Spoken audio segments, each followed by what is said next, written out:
Countless hours were spent studying the culture of cycling on the Coast Highway in Encinitas, California. We have proposed the question, for what reasons, personally and as a community, do cyclists cycle?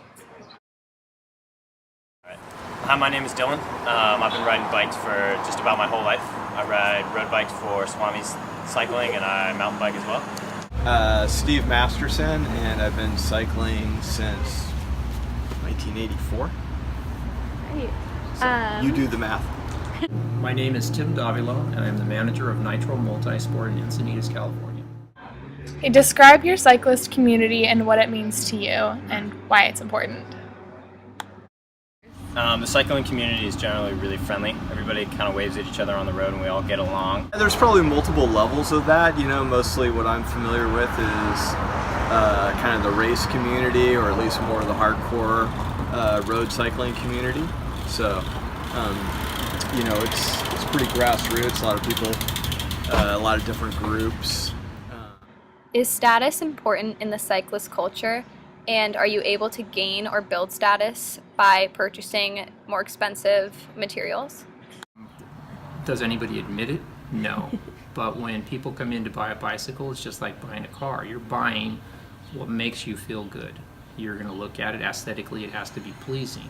And often in the cycling culture, if you start to get competitive, you want your bike to have the fancier components and the lighter weight. Therefore, you're going to spend more money. That's an advantage that you may have. It may give you some advantage over your friend. Yeah. A lot of cyclists take their clothing really seriously. There's professional teams that ride like the Tour de France and races like that, so a lot of people will buy kits to match their jerseys or things like that. They put professional names on their jerseys, or like the cycling groups around here, we all have our own kits. So like my team has a Swami's kit that we all wear when we ride together. Yeah, aerodynamics is huge. If you wear like t-shirts or pants or something, they catch on your bike or they create a lot of drag. So it's definitely important to wear like a cycling kit.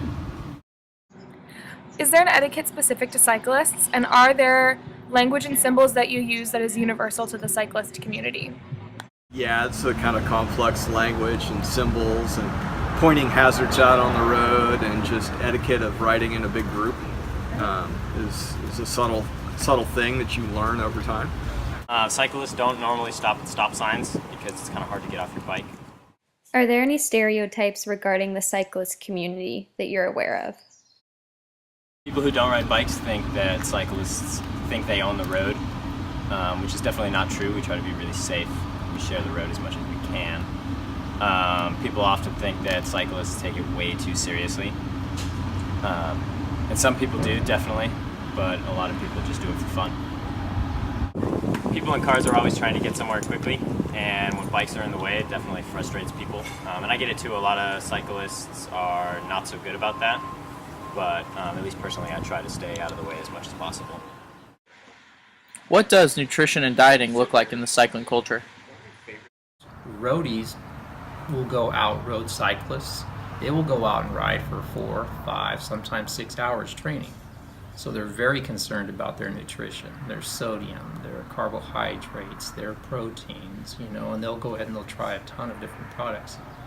Mountain bikers, on the other hand, might carry a bag on their back. They may have a few bars in there, a sandwich. They will still use electrolytes, nutritional supplements, so they don't cramp up, but not to the same extent as a road cyclist would. It's important. You want to be well hydrated, and depending on the length of the race, that's the biggest question. So on a longer race, you got to drink and you got to eat, and you got to prepare to drink or eat. So you got to train yourself so that you can eat while you're riding. Mm-hmm. So it is sort of a big deal, especially in a longer race. In the shorter races, pretty much everybody takes a bar, water, and electrolytes. Is cycling different in California than in other cultures around the world? Not a lot different, it's probably pretty subtle. The culture's pretty similar all the way around, so same etiquette, same language. There's a lot more here, obviously. That's what you want to interview? Yeah. Definitely. I've never been anywhere else to ride bikes, but I know a lot of other countries don't have as many cars, or they have more open roads that are more friendly to cyclists.